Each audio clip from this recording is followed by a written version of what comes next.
നമ്മുടെ നാട്ടിൽ നടു റോട്ടിൽ ഒരു നടി പിച്ച് ചീന്തപ്പെട്ടിട്ട് 9 വർഷം പൂർത്തിയാവും. ആ കേസിൻ്റെ വിധിയൊക്കെ വന്നു. പക്ഷേ അതിലെ ആസൂത്രകൻ രക്ഷപ്പെട്ടു എന്നുള്ളതാണ്. അങ്ങനെ ഒരു ഗൂഢാലോചന നടന്നിട്ടില്ല, അല്ലെങ്കിൽ അങ്ങനെ ഒരു ഗൂഢാലോചനയുടെ പിന്നിൽ ഇദ്ദേഹമല്ല എന്നാണ് കോടതി കണ്ടെത്തിയിരിക്കുന്നത്. അതുകൊണ്ട് തന്നെ ആ വിധിയെക്കുറിച്ച് ജനങ്ങൾ അത്രത്തോളം സത്യസന്ധമാണ് എന്ന്, അല്ലെങ്കിൽ ആ വിധി അംഗീകരിക്കുന്ന രീതിയിലേക്ക് പൊതുസമൂഹം മാറിയിട്ടില്ല ഇപ്പോഴും എന്നുള്ളതാണ്. അതിജീവിത ഇപ്പോഴും ശക്തയായി തന്നെ നിലകൊള്ളുകയും ചെയ്യുന്നു. അവർ മാധ്യമങ്ങൾക്ക് മുന്നിൽ, സിനിമയിൽ എല്ലാം വളരെ സജീവമായി അവർ അവരുടെ നിലപാട് വ്യക്തമാക്കുകയും ചെയ്യുന്നു. പ്രൊഫസർ, ഈ കേസുമായി ബന്ധപ്പെട്ടുള്ള സകല വിവരങ്ങളും അറിയുന്ന ഒരാൾ എന്ന നിലയ്ക്ക് തന്നെ ചോദിക്കട്ടെ, ഈ 9 വർഷം കഴിയുമ്പോൾ നമ്മൾ എന്താണ് പറയേണ്ടത്? ഈ പറഞ്ഞ പോലെ ആ കുറ്റകൃത്യത്തിന് ശിക്ഷിച്ചു എന്നല്ലാതെ കുറ്റകൃത്യത്തിന് പ്രേരിപ്പിച്ച അല്ലെങ്കിൽ അത് നടപ്പാക്കിയ, അതിനായി ഗൂഢാലോചന നടത്തിയ ആളുകൾ ശിക്ഷിക്കപ്പെട്ടില്ല എന്നത് ഒരു വലിയ ന്യൂനതയായി ബാക്കി നിൽക്കുന്ന ഒരു വിധിയാണ് ആ വിഷയത്തിലുണ്ടായത്. പക്ഷേ എന്നാൽ തന്നെയും ആളുകൾക്ക് അറിയാം എന്താണ് സംഭവിച്ചത് എന്നുള്ളതിനെക്കുറിച്ച്. കേരളീയർക്ക് പൊതുവിലറിയാം.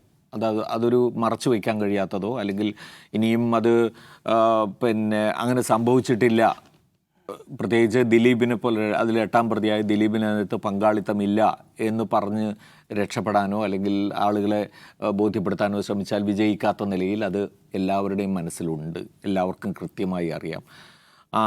ആ നിലയ്ക്ക് ഈ കേസ് എന്ന് പറയുന്നത് ഒരു വിധി പ്രഖ്യാപനത്തെക്കാൾ ഉപരിയായി കേരളീയ സമൂഹത്തിൽ ഒരു ഇമ്പാക്റ്റ് ഉണ്ടാക്കിയ കേസാണ്. തുടക്കം മുതൽ ഈ 9 വർഷം പുറകിലേക്ക് നോക്കിക്കഴിഞ്ഞാൽ ആ ദിവസം ഫെബ്രുവരി 17 ഫെബ്രുവരി 17 രാത്രിയിലാണല്ലോ ഇത് സംഭവിക്കുന്നത്. അപ്പോൾ ആ രാത്രിയിൽ നടന്ന കാര്യത്തെക്കുറിച്ച് കേരളം ഒരിക്കലും മറക്കില്ല. അതൊരിക്കലും മറന്നു പോകാത്ത വിധത്തിൽ ഇംപ്രിൻ്റായി കിടക്കുന്ന ഒരു സംഗതിയാണ്.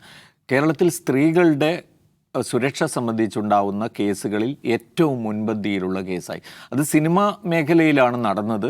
സിനിമാ പ്രവർത്തകർ ഉൾപ്പെട്ട കേസാണ് എന്നതുകൊണ്ടൊന്നും അത് സമൂഹത്തിൻ്റെ കേസല്ലാതായി മാറിയിട്ടില്ല. സമൂഹത്തിൽ സ്ത്രീയുടെ സുരക്ഷയെക്കുറിച്ചുള്ള ഏറ്റവും പ്രധാനപ്പെട്ട കേസായി അത് മാറുകയായിരുന്നു എന്നുള്ളതാണ്. അതൊരു ഒരു ഉരകല്ലാണ്. അത് വെച്ചിട്ടാണ് ബാക്കി എല്ലാ കേസുകളെയും പരിശോധിക്കപ്പെടുക. ഇപ്പോൾ ഏറ്റവും ഒടുവിൽ വന്ന നമ്മൾ ആശ അച്ചി ജോസഫിൻ്റേത് ഉൾപ്പെടെയുള്ള കേസുകൾ നമ്മൾ പരിശോധിക്കുന്നത് ഈ ആക്ട്രസ് അനുഭവിച്ച അതുമായി ബന്ധപ്പെട്ടാണ്, അതിൻ്റെ ഒരു തുടർച്ചയായിട്ടാണ് നമ്മളതിനെയൊക്കെ കാണുന്നത്. അപ്പോൾ ആ നിലയ്ക്ക് ആ കേസിന് കേരള ചരിത്രത്തിൽ തന്നെ ഒരു വലിയ പ്രാധാന്യം കൈവന്നു കഴിഞ്ഞിരുന്നു. അതിലെ പ്രതി ദിലീപ് എന്ന പ്രതി രക്ഷപ്പെട്ടെങ്കിലും ദിലീപ് എന്ന പ്രതിയെ ഒരു കാരണവശാലും ഇനി കേരളീയ സമൂഹം അംഗീകരിക്കുന്നില്ല എന്നതിൻ്റെ തെളിവായി അദ്ദേഹത്തിൻ്റെ പിന്നീട് പുറത്തു വന്ന സിനിമകളൊക്കെ കേരളം അങ്ങേയറ്റത്തെ വെറുപ്പോടെ നിരാകരിക്കുന്ന ഒരു കാഴ്ച നമ്മൾ കണ്ടു. അതേസമയം സിനിമയിലേക്ക് തിരിച്ചെത്തിയ ഈ നടി അഭിനയിച്ച സിനിമകൾ സ്വീകരിക്കുന്നുണ്ട്. ഇപ്പോൾ ഏറ്റവും ഒടുവിൽ വന്നിരിക്കുന്ന ആ സിനിമ അനോമി എന്ന് പറയുന്ന സിനിമയ്ക്ക് നല്ല അഭിപ്രായമാണ് വന്നിരിക്കുന്നത്. പൊതുവിൽ ആളുകൾ അത് സ്വീകരിച്ചിട്ടുണ്ട്. അതുമാത്രമല്ല, ആ സിനിമ കാണണം എന്ന നിലയിലുള്ള ആളുകളുടെ ഒരു താല്പര്യവും ഒരു ക്യാമ്പയിനും ഒക്കെ നമുക്ക് കാണാവുന്നതാണ്. ഇന്നിപ്പോൾ ഞാൻ മനസ്സിലാക്കുന്നത് WCC തന്നെ ഒരു ക്യാമ്പയിൻ, ഈ മെഴുകുതിരി കത്തിച്ചുകൊണ്ടുള്ളൊരു ക്യാമ്പയിൻ ഇന്ന് പ്രധാനപ്പെട്ട നഗരങ്ങളിൽ നടത്തുന്നുമുണ്ട്. അപ്പോൾ ആ നിലയ്ക്ക് ആ നടിയും അവരനുഭവിച്ച ട്രോമയെക്കുറിച്ച് നമ്മൾ വീണ്ടും എത്രയോ തവണ നമ്മൾ പറഞ്ഞു കഴിഞ്ഞു. പക്ഷെ എന്നാലും അതിനെല്ലാം ഉപരി അവരൊരു ബിംബമായിട്ട്, അവരൊരു പ്രതീകമായിട്ട് നമ്മുടെ മനസ്സിൽ നിൽക്കുന്നു. ഒരിക്കലും അതിൽ അതിനൊരു മങ്ങലുണ്ടാവുന്നില്ല. കേസിലെ വിധിയോ അല്ലെങ്കിൽ ഇനിയും വരാം, ഇനിയിപ്പോൾ അപ്പീൽ പോകുന്നു എന്ന് പറയുന്നു, പ്രോസിക്യൂഷൻ അപ്പീൽ പോകുന്നുണ്ടാവാം, വിധി ഇത് തന്നെ ആവർത്തിക്കപ്പെടാം എല്ലാം. പക്ഷേ എന്നാൽ തന്നെയും നമ്മുടെ മുന്നിൽ വളരെ ജ്വലിച്ച് നിൽക്കുന്ന ഒരാളായിട്ട് അവർ നിൽക്കുകയാണ്. അത് സംഭവിച്ചില്ലായിരുന്നെങ്കിൽ, നൗഫൽ, ഞാൻ പറയുന്നത് അങ്ങനെ ഒരു കേസിലേക്ക് അത് പോയില്ലായിരുന്നെങ്കിൽ, മുമ്പ് സംഭവിച്ചിട്ടുണ്ടല്ലോ സമാനമായ സംഭവങ്ങൾ സിനിമാ രംഗത്ത് ധാരാളമായി ഉണ്ടായിട്ടുണ്ട്. ഇതേ പ്രതികൾ ഉൾപ്പെട്ടിട്ടുള്ള കേസ് എറണാകുളം നഗരത്തിൽ നടന്നിട്ടുണ്ടല്ലോ. നമുക്കറിയാവുന്ന പോലെ നേരത്തെ മറ്റൊരു നടിയുമായി ബന്ധപ്പെട്ട് ഇത് സമാനമായ രീതിയിൽ തന്നെ നടന്നിട്ടുണ്ട്. പക്ഷേ അതൊന്നും പുറത്തു വന്നിരുന്നില്ല. അപ്പോൾ ഇതിൽ അത് പുറത്തു പറയുകയും അതിൽ പരാതി കൊടുക്കുകയും ആ കേസുമായി മുന്നോട്ട് പോവുകയും ഫൈറ്റ് ചെയ്യുകയൊക്കെ ചെയ്ത ഒരു സംഗതി എന്ന നിലയിൽ ഇത് കേരളത്തിന് എല്ലാ കാലത്തും കോട്ട് ചെയ്യേണ്ടി വരുന്ന ഒരു കേസായി മാറുകയാണെന്നുള്ളതാണ്. അതുമാത്രമല്ല, അതിലൂടെ നമ്മൾക്ക് കൈവരിക്കാൻ കഴിഞ്ഞ നേട്ടങ്ങൾ എന്തൊക്കെയാണ്? അതിലൂടെയാണ് WCC എന്ന് പറയുന്ന സംഘടന നിലവിൽ വന്നത്. സിനിമാ രംഗത്ത് സ്ത്രീകൾക്ക് ആത്മാഭിമാനത്തോടെ ജോലി ചെയ്യാനുള്ളൊരു അവസരം ഉണ്ടാവണം, സാഹചര്യങ്ങൾ വേണമെന്ന ആവശ്യത്തിന് വളരെ ശക്തമായ ഒരു അടിത്തറ ഉണ്ടാക്കാൻ അതുവഴി കഴിഞ്ഞു. ഇന്നിപ്പോൾ തീർത്തും നമുക്കറിയാം, സെറ്റുകളിലൊക്കെ നമ്മൾ നിരന്തരം പോകുന്നുണ്ടാവില്ല, പക്ഷെ പോകുന്നവരിൽ നിന്നൊക്കെ നമുക്കറിയാം ചില കാര്യങ്ങളിലൊന്നും ഒരു വിട്ടുവീഴ്ചയില്ലാതെ നടപ്പാക്കാൻ അവർ നിർബന്ധിതരാണ്. മാത്രമല്ല അതിനുശേഷമാണ് പിന്നെ പോഷ് ആക്ടിൻ്റെ ഭാഗമായി എല്ലാ സിനിമാ സെറ്റുകളിലും IC വേണം എന്ന ഒരു വിധി നേടിയെടുക്കാൻ WCCക്ക് കഴിഞ്ഞു. അതുപോലെ തന്നെ WCC തന്നെ പിന്നീട് അങ്ങോട്ട് പല ഘട്ടങ്ങളിലും അവരിപ്പോൾ എന്താ പറയുക, മറ്റ് സംഘടനകൾ പോലെ നിരന്തരം പ്രവർത്തിച്ചുകൊണ്ടിരിക്കുന്ന ഒരു സംഘടനയല്ല. അവർ കൃത്യമായ ഇടപെടലുകൾ നിർണായക സന്ദർഭങ്ങളിൽ നടത്തുക എന്ന ഉദ്ദേശത്തോടെ തന്നെ രൂപീകരിച്ച ഒരു സംഘടനയാണ്. ആ കൃത്യമായ ഇടപെടലുകൾ അവർക്ക് നടത്താൻ കഴിഞ്ഞു. ഇതൊരു വശത്ത് അങ്ങനെയുള്ള നേട്ടങ്ങൾ നമുക്ക് ഈ കേസിൻ്റെ ഭാഗമായി ഉണ്ടാക്കാൻ കഴിഞ്ഞു എന്നുള്ളത് സംശയമില്ലാത്ത കാര്യമാണ്.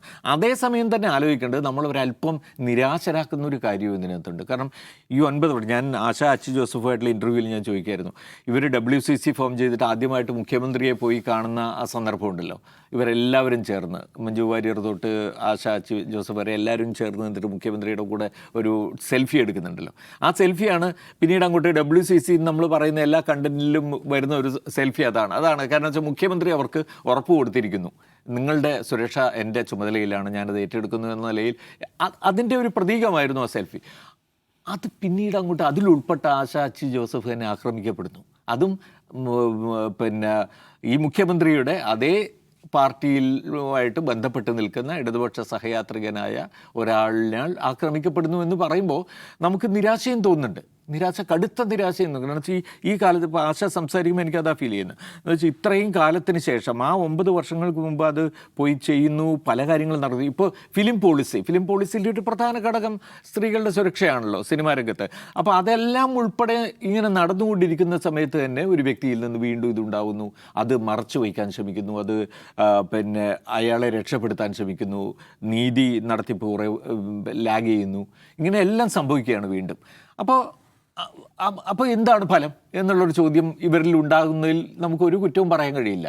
സ്ത്രീകളുടെ മനസ്സിൽ വീണ്ടും ഇത്രയും സംഭവിച്ചു കഴിഞ്ഞിട്ട് വീണ്ടും ഇത് തന്നെയാണോ സ്ഥിതി എന്ന ചോദ്യം സ്ത്രീകളുടെ മനസ്സിലുണ്ടായാൽ നമുക്ക് കുറ്റപ്പെടുത്താൻ കഴിയില്ല. അപ്പോൾ അതും സംഭവിക്കുന്നുള്ളൂ. ഒരു വശത്ത് നമ്മൾ ആ കേസിനെ മുൻനിർത്തി ഒരുപാട് കാര്യങ്ങൾ നമുക്ക് മുന്നോട്ട് പോകാൻ കഴിഞ്ഞു എന്ന് നമ്മൾ ചിന്തിക്കുമ്പോഴും മറുവശത്ത് ഭരണകൂടത്തിൻ്റെ ഭാഗത്ത് നിന്ന് ഇത്തരം കാര്യങ്ങളിലൊന്നും ഒരു തരത്തിലുള്ള അനുഭാവവും ഉണ്ടായിട്ടില്ല എന്ന് മാത്രമല്ല, അത്തരം കേസുകൾ നിരന്തരം ആവർത്തിക്കുമ്പോഴെല്ലാം തന്നെ വീഴ്ചകൾ എണ്ണിപ്പറയാവുന്ന ധാരാളം കാര്യങ്ങൾ സംഭവിച്ചുകൊണ്ടിരിക്കുകയും ചെയ്യുന്നു. അത് ഈ 10 വർഷം നമ്മൾ ആലോചിക്കേണ്ടത് ഇടതുപക്ഷ ഗവൺമെൻറ് ഭരിച്ച കാലയളവ് കൂടിയാണ്. ഒരു ഇടതുപക്ഷ മുഖ്യമന്ത്രി ആഭ്യന്തര വകുപ്പ് കൈയാളിയ കാലയളവിലാണ് ഇത് മുഴുവൻ നിരാശാജനകമായൊരു അവസ്ഥ മറുവശത്ത് ഉണ്ടാവുകയും ചെയ്തത്.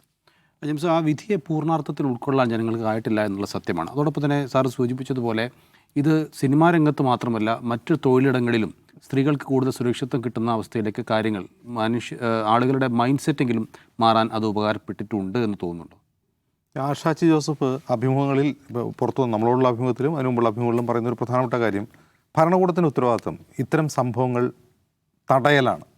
ഉണ്ടായിക്കഴിഞ്ഞതിന് ശേഷം ഞാൻ അവൾക്കൊപ്പമാണ് എന്ന് പറയലല്ല, അത് ഉണ്ടാവാനുള്ള സാധ്യതകൾ അടയ്ക്കലും അത് തടയലുമാണെന്നാണ് അവർ ആവർത്തിച്ചത്. അത് കറക്റ്റാണ്, കൃത്യമായൊരു പൊസിഷനാണ്. ആ സ്റ്റേറ്റ്മെൻറ്റ് ആരെയാണ് ലക്ഷ്യം വയ്ക്കുന്നത്? അത് പിണറായി വിജയൻ സർക്കാരിനെയാണ്. ഇപ്പോൾ 2016 മുതൽ 2 ടേമായിട്ട് അധികാരത്തിലിരിക്കുന്ന ഒരു സർക്കാരാണ് പിണറായി വിജയൻ സർക്കാർ. ഇപ്പോൾ 2016 ഈ പിണറായി വിജയൻ സർക്കാർ അധികാരത്തിൽ വന്നപ്പോൾ പിണറായി മുഖ്യമന്ത്രിയാവുന്നതിനെ വിശ്വസിക്കാൻ കഴിയാത്ത, അതിനെ എതിർക്കുന്ന കുറേ അധികാരികൾ കേരളത്തിലുണ്ടായിരുന്നു. കാരണം അദ്ദേഹത്തെക്കുറിച്ചുള്ളൊരു മാധ്യമ ഇമേജ് എന്താണ്? വളരെ കർക്കശക്കാരനായ ഒരു ഫാഷിസ്റ്റ് ടെൻഡൻസി ഉള്ള ഒരു പാർട്ടി സെക്രട്ടറി എന്നുള്ളതാണ് അദ്ദേഹത്തെക്കുറിച്ച് മാധ്യമങ്ങൾ സൃഷ്ടിച്ചു വെച്ചൊരു ഇമേജ്. പക്ഷേ അദ്ദേഹം മുഖ്യമന്ത്രി ആയതിനു ശേഷം ആ ഇമേജ് ബോധപൂർവ്വം പൊളിക്കാനും താൻ കുറേ കൂടി പ്രോഗ്രസീവാണ്, കുറേ കൂടി പോപ്പുലറാണെന്ന് കാണിക്കാൻ വേണ്ടി ബോധപൂർവമായ ശ്രമങ്ങൾ നടത്തിയിരുന്നു. പക്ഷെ അപ്പോഴും അദ്ദേഹത്തിന് കീഴിലുള്ള ആഭ്യന്തര വകുപ്പ് 2016 മുതൽ തന്നെ കുഴപ്പമുണ്ടായി തുടങ്ങിയിട്ടുണ്ട്. ആഭ്യന്തര വകുപ്പിൽ അന്ന് മുതലേ കുഴപ്പമുണ്ട്. അന്ന് മാവോയിസ്റ്റ് വേട്ട എന്നുള്ള 2 പ്രധാനപ്പെട്ട മാവോയിസ്റ്റ് എൻകൗണ്ടർ ഉണ്ടാകുന്നു 2016-ലും 2017-ലുമായി. 2017 വാളയാർ പെൺകുട്ടികൾ കൊല്ലപ്പെടുന്നു. അപ്പോൾ വാളയാർ പെൺകുട്ടികളുടെ കൊലപാതകം വന്നതോടുകൂടിയാണ് ഈ സർക്കാരിൻ്റെ സ്ത്രീ സുരക്ഷ, കുഞ്ഞുങ്ങളുടെ സുരക്ഷ ഇത് സംബന്ധിച്ചുള്ള സീരിയസ് കൺസേൺസ് സിവിൽ സൊസൈറ്റി ഉന്നയിക്കുന്നത്. ഈ 2017 തന്നെ ഈ നടി ആക്രമിക്കപ്പെടുന്നു. 2017 അതെ, 2017 ഫെബ്രുവരിയിൽ നടി ആക്രമിക്കപ്പെടുന്നു. അപ്പോൾ നടി ആക്രമിക്കപ്പെട്ട ആദ്യത്തെ ഒരു 2 മാസം വളരെ പ്രധാനമാണ്. നമ്മൾ നടി ആക്രമിക്കപ്പെട്ട അവൾക്കൊപ്പം എന്നുള്ള ക്യാമ്പയിനാണ് നമ്മുടെ പബ്ലിക് മെമ്മറിയിൽ ഇപ്പോൾ ഉള്ളത്. അത് സർക്കാർ തന്നെ ഇനിഷ്യേറ്റ് ചെയ്ത ഒന്നാണ് അവൾക്കൊപ്പം. വേദികളിൽ അതിജീവിതയോടൊപ്പം മുഖ്യമന്ത്രി നിൽക്കുന്നു, നടിമാർക്കൊപ്പം മുഖ്യമന്ത്രി സെൽഫി എടുക്കുന്നു. അപ്പോൾ ഈ പബ്ലിക് മെമ്മറി ക്രിയേറ്റ് ചെയ്ത ഭരണകൂടമാണ് എന്ത്, അവൾക്കൊപ്പമാണ് ഭരണകൂടം. നമുക്കിപ്പോഴും നടി ആക്രമിക്കപ്പെട്ട കേസ് നിൽക്കുമ്പോൾ നമ്മൾ മനസ്സിൽ വരുന്ന ഒരേ ഒരു ടാഗ് ലൈൻ എന്ന് പറഞ്ഞാൽ അവൾക്കൊപ്പം എന്നുള്ളതാണ്. അത് നമ്മുടെ പബ്ലിക് മെമ്മറിയെ ഇറേസ് ചെയ്തുകൊണ്ട് സർക്കാർ ഒരു പുതിയ മെമ്മറി നമുക്ക് ഇട്ടു തന്നതാണ്. നമ്മൾ ആദ്യത്തെ 3 മാസത്തെക്കുറിച്ച് ഓർക്കണം. നടി ആക്രമിക്കപ്പെട്ടിട്ട് അതിന് പിന്നിൽ ഗൂഢാലോചനയുണ്ട് എന്ന വാദം ഉയർന്നു വരികയും മഞ്ജു വാര്യർ ഉൾപ്പെടെയുള്ളത് പറഞ്ഞ് മുഖ്യമന്ത്രി പറഞ്ഞെന്താണ്, മുഖ്യമന്ത്രി ഒരു പൊതുവേദിയിൽ നിന്ന് പ്രസംഗിച്ചത് അത് ആ മുഖ്യപ്രതിയുടെ ഭാവനയാണ്. നിങ്ങൾക്ക് ആ വാക്കിലെന്തെങ്കിലും കുഴപ്പം തോന്നുന്നുണ്ടോ? ഒരു മുഖ്യമന്ത്രി ഒരു നടി ആക്രമിക്കപ്പെട്ട കേസിൽ അതിന് പിന്നിൽ ഗൂഢാലോചനയുണ്ട് എന്ന് നടിയോടൊപ്പം നിൽക്കുന്ന ആളുകൾ പറയുമ്പോൾ ആ മുഖ്യമന്ത്രി പരസ്യമായി മാധ്യമങ്ങളുടെ മുമ്പിൽ പറയുകയാണ് അത് മുഖ്യപ്രതിയുടെ ഭാവനയാണ്. വേറെ എന്തെല്ലാം വാക്ക് ഉപയോഗിക്കാം മുഖ്യമന്ത്രിക്ക്? എന്തിനായിരിക്കും മുഖ്യമന്ത്രി അങ്ങനെ പറഞ്ഞത്? ഈ 3 മാസം എന്ന് പറഞ്ഞാൽ ആ കേസിൽ വളരെ നിർണായകമായിരുന്നു. ഈ കേസ് തോക്കാനുള്ളൊരു പ്രധാനപ്പെട്ട കാരണം എന്താണ്? നടിയുടെ ദൃശ്യങ്ങൾ പകർത്തിയ മൊബൈൽ ഫോൺ ഇനിയും കണ്ടെടുക്കാനായിട്ടില്ല. അതായത് ഒരു കൊലപാതകം നടന്നാൽ ആ കൊലയ്ക്ക് ഉപയോഗിച്ച കത്തി കണ്ടതിൽ ആ കേസ് ശിക്ഷിക്കപ്പെടുമോ? ഇല്ല. അതുകൊണ്ടാണ് അവർ ഡ്യൂപ്ലിക്കേറ്റ് കത്തി ഉണ്ടാക്കി വയ്ക്കുന്നത്. പ്രതിഭാഗത്തിന് കുറച്ചുകൂടി മിടുക്കേണ്ടി അത് ഡ്യൂപ്ലിക്കേറ്റാണെന്ന് തെളിയിച്ച് അവർ രക്ഷപ്പെടും. ഇപ്പോൾ ഇത് എവിടെയാണ് മോനെ ഒന്ന് പറയാമോ എന്ന് പൾസർ സുനിയോട് ചോദിക്കുകയായിരുന്നോ പോലീസ്? ചോദിച്ചുകൊണ്ടിരിക്കുകയായിരുന്നോ? എത്ര പ്രാവശ്യമാണ് പൾസർ സുനിയെ കസ്റ്റഡിയിൽ കിട്ടിയത്? ഇതിലെ 8ാം പ്രതിയുടെ പ്രശ്നമാണല്ലോ ഏറ്റവും പ്രധാനപ്പെട്ട കാര്യം. 8ാം പ്രതിയുടെ ഏതെങ്കിലും ഡിവൈസ് ഇവർക്ക് പിടിച്ചെടുക്കാൻ സാധിച്ചോ? നമ്മൾ അന്നത്തെ വാർത്തകൾ ചുമ്മാ ഒന്ന് ആലോചിച്ച് നോക്ക്. ദിലീപിനെ എത്ര മണിക്കൂറാണ് ചോദ്യം ചെയ്തത്? ദിലീപിനോട് ആ 30 മണിക്കൂറോ ചോദ്യം ചെയ്യുമ്പോൾ ഈ പോലീസ് എന്താ ചോദിച്ചുകൊണ്ടിരുന്നത്? സാറേ ആ ഫോണൊന്ന് തരാമോ? അങ്ങനെയാണോ? സാധാരണ അങ്ങനെയാണോ ചെയ്യാറ്? ഒരു പ്രതിയെ കസ്റ്റഡിയിൽ ക്വസ്റ്റ്യൻ ചെയ്യുകയാണ്, ഉടൻ തന്നെ റെയ്ഡ് നടത്തിയ ആളുടെ ഡിവൈസ് മൊത്തം പിടിച്ചെടുക്കാൻ സാധാരണ നമ്മൾ കാണുന്നത് അങ്ങനെയല്ലേ? അങ്ങനെ നടന്നോ? അപ്പോൾ ഇത്തരം പബ്ലിക് മെമ്മറിയെ മാച്ച് കളഞ്ഞുകൊണ്ട് ഭരണകൂടം എന്ത് ചെയ്തു? അവൾക്കൊപ്പം എന്നൊരു ടാഗ് ലൈൻ ഇട്ടു. അതുകൊണ്ടാണ് ആശാ ജോസഫ് പറയുന്നത് അവൾക്കൊപ്പം എന്ന ടാഗ് ലൈനിന് പിന്നിൽ നടന്നത് എന്താണെന്നുള്ളത് പറയുന്നു. ആ ടാഗ് ലൈൻ മറ്റ് പല വീഴ്ചകളെയും മറികടക്കാൻ വേണ്ടി ഭരണകൂടം ഉപയോഗിക്കുന്നുള്ള വളരെ ശക്തമായ സ്റ്റേറ്റ്മെൻറ്റാണ് അവർ ഉയർത്തുന്നത്. അപ്പോൾ 10 വർഷത്തെ പിണറായി വിജയൻ ഭരണത്തിൻ്റെ ഏറ്റവും വലിയ പാളിച്ചകൾ എന്താണെന്നുള്ളതിനെക്കുറിച്ച് ഞാൻ മുമ്പ് ഒരു ഔട്ട് ഓഫ് ഫോക്കസിൽ പറഞ്ഞിട്ടുണ്ട്. അത് പഞ്ചായത്തുള്ള അധികാരം ഇല്ലാതാക്കിയതാണ്. ഏറ്റവും വലിയ ഒത്തുകളി എന്താണെന്ന് ചോദിച്ചാൽ ഞാൻ പറയും, കേരളത്തിലെ കുഞ്ഞുങ്ങൾക്കും സ്ത്രീകൾക്കും എതിരായ കേസുകളിൽ ഈ ഭരണകൂടം ഡയറക്റ്റായി ഇൻവോൾവ് ചെയ്തുകൊണ്ട് ആ കേസുകൾ അട്ടിമറിച്ചതിന് തെളിവുകളുണ്ട്. ഞാൻ വാളയാർ കേസ് മാത്രമല്ല പറയുന്നത്, ഞാൻ മറ്റൊരു ഉദാഹരണം പറയാം. അരീക്കോട് ഒരു പിഞ്ചു കുഞ്ഞിനെ ബന്ധുക്കൾ പീഡിപ്പിച്ചു, പ്രായപൂർത്തിയാവാത്ത കുട്ടിയെ. അപ്പോൾ ഈ കുഞ്ഞ് സർക്കാരിൻ്റെ കസ്റ്റഡിയിലാണ്, കേസ് തീരുന്നവരെ സർക്കാർ കസ്റ്റഡിയിലാണ്. ബന്ധുക്കളുടെ അപേക്ഷയെ തുടർന്ന് ഈ കുഞ്ഞിനെ വീട്ടിലേക്ക് വിട്ടു. പിന്നെയും ചില ആക്ടിവിസ്റ്റുകൾ ഇടപെട്ട് അതിന് തിരിച്ച് വീണ്ടും നിർഭയ ഹോമിലേക്കാക്കി. പിന്നെ ഈ കുട്ടിയെ പരീക്ഷ എഴുതാൻ വേണ്ടി കൊണ്ടുപോകണം. സ്കൂളിൽ കൊണ്ടുപോകുമ്പോൾ അവിടുന്ന് ഇവർ ഈ കുട്ടിയെ തട്ടിക്കൊണ്ടുപോകുന്നത് മൊഴി മാറ്റാൻ വേണ്ടിയാണ്. ആ സംഭവം ഉണ്ടായി. അതിനുശേഷം ഈ ബന്ധുക്കൾ മുഖ്യമന്ത്രിക്ക് നേരിട്ട് പരാതി കൊടുക്കുകയാണ്. അതായത് പ്രതികൾ എന്ന് പറഞ്ഞാൽ ബന്ധുക്കൾ തന്നെയാണ്. ഈ കേസ് റീഇൻവെസ്റ്റിഗേറ്റ് ചെയ്യണം. ഇൻവെസ്റ്റിഗേറ്റ് ചെയ്യണം എന്നുള്ള ആവശ്യം മുഖ്യമന്ത്രിയുടെ മുമ്പിൽ വന്നിരിക്കെ ഈ പറയുന്ന ചൈൽഡ് വെൽഫെയർ കമ്മിറ്റി ഉൾപ്പെടെയുള്ള സർക്കാർ ഏജൻസികൾ പറഞ്ഞു ഇത് ഒരിക്കലും റീഇൻവെസ്റ്റിഗേറ്റ് ചെയ്യരുത്, ഇത് ഓൾറെഡി സെറ്റിലാണ്, ഇതിൽ തെളിവുകളുണ്ട്, ഇവർ കുട്ടിയെ മൊഴി മാറ്റിക്കാനാണ് ശ്രമിക്കുന്നതെന്ന് പറഞ്ഞപ്പോൾ മുഖ്യമന്ത്രി പറഞ്ഞത് എന്താണെന്ന് അറിയോ? ആ യോഗത്തിൽ പങ്കെടുത്ത ഉദ്യോഗസ്ഥനോട് പറഞ്ഞാണ് അതൊന്നും എനിക്ക് അറിയണ്ട. ഇതാണ് ഈ സർക്കാരിൻ്റെ കുഞ്ഞുങ്ങളോടും സ്ത്രീകളോടും നിലപാട്. ഇങ്ങനെ ഒരു സർക്കാർ, ഇത്രയും വീഴ്ച വരുന്ന ഒരു സർക്കാർ അതിജീവിതയ്ക്കൊപ്പം എന്ന് പറയുന്നത് കാപട്യമാണെന്നാണ് ആശാ ജോസഫ് വിളിച്ചു പറഞ്ഞത്. വരികൾക്കിടയിൽ നമ്മൾ വായിക്കണം. അപ്പോൾ ഈ സർക്കാർ വിചാരണ ചെയ്യപ്പെടേണ്ടത് ഈ 2 കാര്യങ്ങളിലാണ്. അതിൽ ഏറ്റവും പ്രധാനപ്പെട്ട കാര്യം കുഞ്ഞുങ്ങൾക്കും സ്ത്രീകൾക്കും എതിരായിട്ടുള്ള എത്ര കേസുകളിൽ സർക്കാർ ഒത്തുകളിച്ചെന്ന് നോക്കാൻ ഈ 10 വർഷത്തെ കാലയളവിൽ ശിക്ഷിക്കപ്പെട്ടിട്ടുള്ള പ്രതികളുടെ സോഷ്യൽ സ്റ്റാറ്റസ് നോക്കിയാൽ മതി. അത് അൺപ്രിവിലേജഡ് ആണെങ്കിൽ മാത്രമായിരിക്കും. ഏത് പാർട്ടിയിലും പെട്ട പ്രിവിലേജുള്ള ആണെന്നൊന്നും ശിക്ഷിക്കപ്പെട്ടിട്ടില്ലെന്ന് എനിക്ക് ഉറപ്പാണ്.